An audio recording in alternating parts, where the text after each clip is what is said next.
Allô l'expert, un appel à un professionnel pour découvrir de nouveaux services, commenter l'actualité ou répondre à vos questions. Une émission proposée par monimmeuble.com et animée par Isabelle Dahan. Bonjour, alors aujourd'hui dans notre rubrique Allô l'expert, nous accueillons David Julie. Bonjour David. Bonjour Isabelle.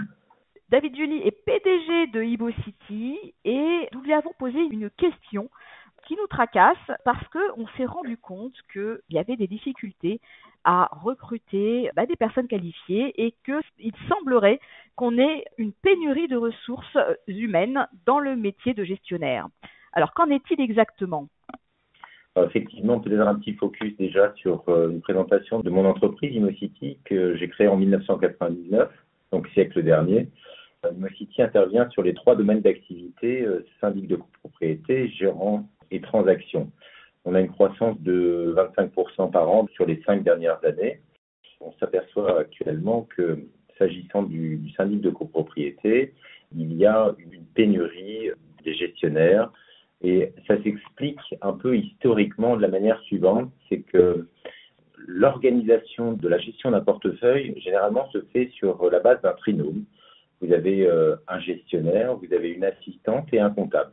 Et cela, ça fonctionnait assez bien, sauf que la société a évolué, le digital a un peu bouleversé les habitudes des consommateurs et de nos clients, qui demandent beaucoup plus de réactivité. À côté de ça, les gestionnaires doivent être pluridisciplinaires, réactifs, ils doivent faire face à beaucoup de demandes, des réunions qui provoquent une usure prématurée et par conséquent un fort turnover. Et aujourd'hui, il y a, s'agissant de ce poste-là, une pénurie parce que justement, il y a un surcroît de travail. Alors, on a 2 possibilités, soit on accuse le coup et on subit le turnover, soit on essaye d'être imaginatif et on essaye de construire un nouveau modèle au niveau de l'entreprise et c'est ce que nous essayons de faire. On s'est interrogé sur ce qu'attendaient nos clients et ce qu'attendaient finalement les gestionnaires. Nos clients, ils attendent à la fois plus de réactivité, ils attendent une relation avec son gestionnaire plus intense. Et à côté de ça, les gestionnaires veulent être un peu déchargés de certaines activités qui sont chronophages et des équipes avec. Donc, nous avons imaginé un système où nous allons un peu sanctuariser la relation client, donc préserver la relation entre le conseil syndical et le gestionnaire. Et ensuite, donc il y a d'un côté le gestionnaire qui aura cette relation exclusive et de l'autre côté, nous allons créer à côté de lui des experts métiers. Donc le premier expert métier, c'est le comptable, donc ça ne changera pas. Mais nous allons étendre les compétences avec la comptabilité bien évidemment, mais aussi un expert travaux, un expert dans la gestion des sinistres et un expert dans la gestion des contentieux. En gros, c'est les grandes familles que traite un gestionnaire. Ce qui fait que lorsqu'il y a une demande avec des outils digitaux un peu performants, on peut attribuer à la bonne personne le sujet en question, ce qui fait que finalement le gestionnaire et ses clients sont au courant, mais le gestionnaire ne va pas faire, il va faire. Et donc, ça va être soit le comptable, soit le gestionnaire sinistre, soit la personne en charge des contentieux ou le responsable technique qui va traiter les demandes et remonter dans le système d'information. Alors, est-ce que j'ai compris que vous alliez recruter des nouveaux profils pour venir en soutien des gestionnaires ou est-ce que ces experts seront des prestataires qui interviendront à la demande ? Voilà, est-ce qu'on peut préciser un petit peu ça parce que c'est intéressant ? Bien sûr. En fait, nous allons internaliser, nous allons recruter, nous avons déjà recruté ce type de profil, puisque nous avons, grâce à notre taille, on peut mettre en facteur justement ces ressources. On a un cabinet avec 5-10 collaborateurs, c'est compliqué de mettre ce type d'organisation, mais notre structure qui atteint 110 personnes aujourd'hui nous permet de mettre justement ces ressources en facteur. Et donc oui, nous recrutons aujourd'hui des responsables travaux, des responsables sinistres et des responsables contentieux pour qu'ils puissent venir dans notre organisation, fluidifier les échanges et traiter d'une manière experte toutes les demandes de nos clients. Alors ça, c'est parfait. Mais est-ce que, parce que moi j'ai pas mal de retours aussi terrain d'un certain nombre de syndics qui me disent qu'ils ont des difficultés, par exemple, à trouver de bons comptables aujourd'hui. Alors est-ce que vous n'avez pas de pénurie de comptables?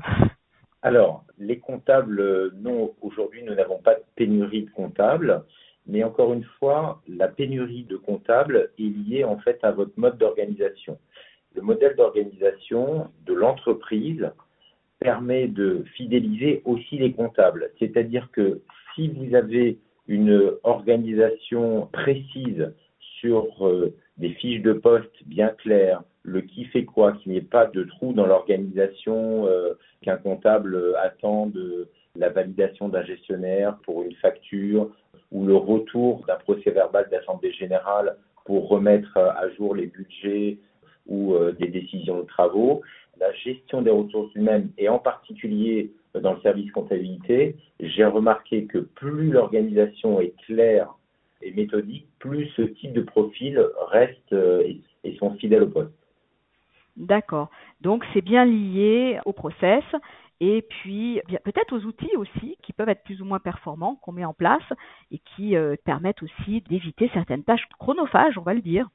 Absolument. Il y a les process, il y a les outils et puis il y a aussi le projet d'entreprise pour amener les collaborateurs plus vite, plus haut, plus fort dans un projet. C'est important, vous savez, au niveau des collaborateurs, ils ont besoin d'être utiles, mais pas indispensables. Ils ont besoin d'être reconnus en tant qu'individus et dans leur travail. Voilà. Et à côté de ça, il faut être très vigilant dans la pyramide des âges de l'entreprise parce qu'il y a des générations, X, Y, Z, et on n'interagit pas de la même manière. Donc, non seulement il y a le projet d'entreprise, mais il y a l'individu. Parce que vous avez un projet, vous avez des clients, mais si vous n'avez pas d'équipe, vous n'irez nulle part. Donc, l'importance de l'humain dans notre entreprise est au centre de nos préoccupations. Eh bien, ça fait plaisir d'entendre ça et que l'on considère les gestionnaires comme des êtres humains à part entière et pas simplement des bêtes de somme. Parce que c'est un peu l'image qu'on a aussi du surbooking et peut-être aussi du surmenage et peut-être aussi du fait que ça soit un métier pas très apprécié par la jeunesse. Et oui, parce qu'en fait, vous savez, et c'est ce qu'on disait en introduction, lorsque vous avez un gestionnaire qui est multitâche, qui doit avoir un vernis très épais sur l'ensemble des sujets, que ce soit administratif, comptable, juridique, financier, technique, et ensuite une amplitude horaire parce que la journée ne se termine pas parce qu'il y a des conseils syndicaux le soir ou des tenues d'assemblée générale, forcément, ça fait une charge de travail importante.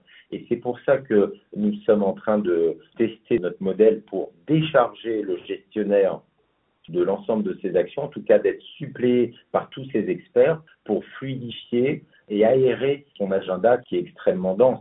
Et s'agissant des assemblées générales, c'est vrai que le Covid nous a un petit peu tous remués, mais il y a quand même certains enseignements. On s'aperçoit que nous pouvons tenir des assemblées générales dans la journée, on peut tenir des assemblées générales en visio, etc. Et donc, ne serait-ce que même des conseils syndicaux, au lieu que le gestionnaire soit à 20h ou à 21h chez l'un des membres du conseil syndical, il peut être chez lui en visio et c'est beaucoup plus confort pour lui. Donc, tous ces outils à la fois d'aide et techniques permettent, en tout cas je l'espère, de fidéliser davantage mes équipes.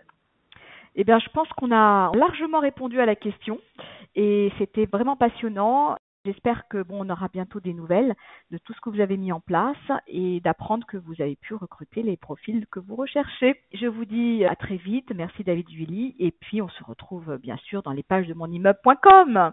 À bientôt. Au revoir. Allô l'expert, un appel à un professionnel pour découvrir de nouveaux services, commenter l'actualité ou répondre à vos questions. Une émission proposée par monimmeuble.com et animée par Isabelle Dahan.